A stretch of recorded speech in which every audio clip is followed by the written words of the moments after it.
saber cómo usar y para qué sirve este lápiz térmico, este lápiz te va a servir para transferir dibujos con folia. Mira, esta es una tarjeta, acá está hecho sobre papel de arroz y acá está hecho sobre tela.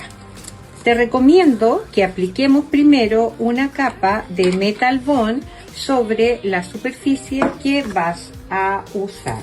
Tomas el metal bond y le aplicas una capa, lo vas a secar. Lo único que tienes que hacer es poner el dibujo que puedes calcar o puedes imprimir en tu fotocopiadora, le pones folia y luego simplemente vas a pasar el lápiz que va a estar enchufado, lo vas a pasar y vas a dibujar encima haciendo un poquito de presión. Una vez que terminaste, solamente levantas y ya tienes listo tu diseño.